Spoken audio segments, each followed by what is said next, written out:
Vítajte, priatelia. Dnes si zostrojíme model ucha. Ľudské ucho je pre človeka veľmi dôležité. Vnímame ním 10% informácií z okolitého sveta. Pomocou sluchu sa dokážeme orientovať v priestore, vnímame hovorové slovo či hudbu. Anatomický model ucha, ktorý vidíte, je síce pekný a názorný, ale nie funkčný. My sme sa rozhodli vytvoriť funkčný model. Tortovú formu sme obkreslili centrofixkou na väčší kus igelitu.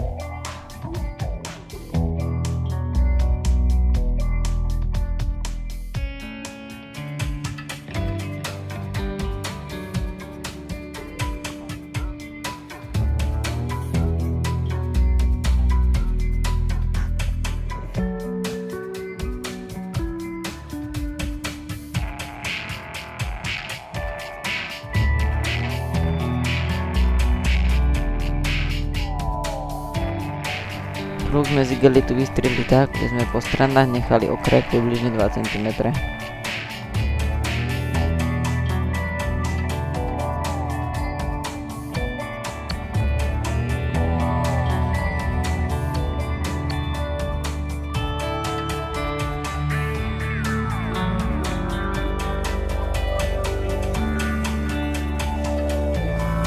Pomocou lepiacej pásky sme igelit o tortovú formu prilepili.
Tortová forma z fóliu nám bude predstavovať ušný bubienok.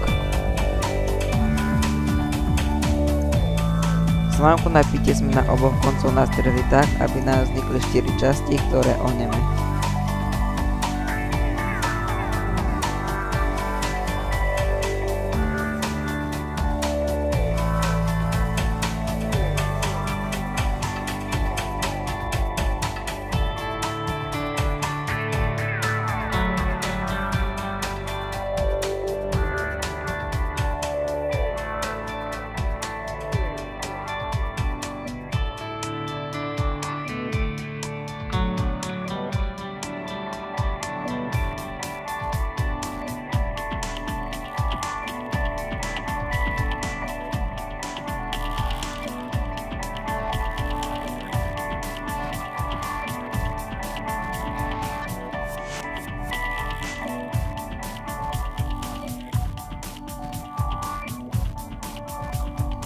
Jeden koniec slámky prilepíme na pingpongovú loptičku lepiacou páskou.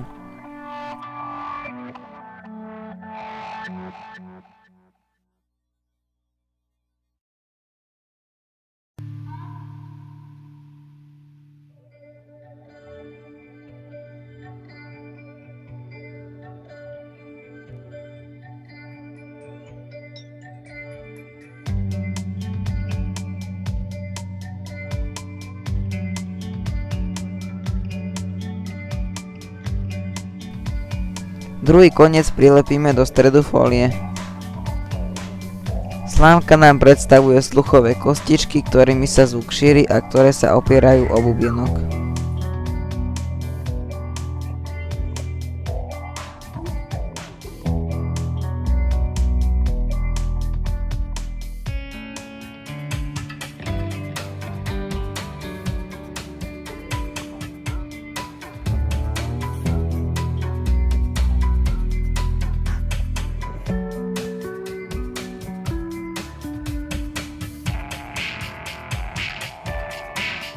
Do väčšej misky nalejeme vodu a do jej stredu položíme pingpongovú loptičku. Miska s vodou nám predstavuje vnútornú časť ucha, slimák. Slimák je vyplnený lymfatickou tekutinou. Zvukové vlny, ktoré narážajú na bubienok, prenášajú chvenie na kostičky a tie zasa na slimáka.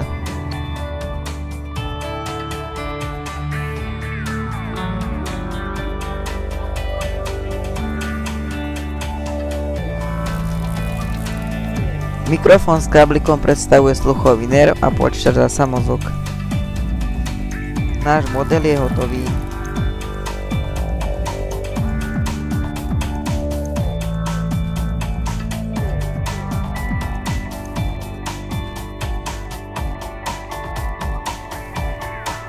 Ak pred modelom tlieskame mozog, počítač zvuk zaznamená. Zvuk sa teda šíri vzduchom až k bubienku, potom pevným telesom, kostičkami a nakoniec kvapalným telesom lymfou. Potom sa mení na elektrický signál, ktorý vedie do mozgu.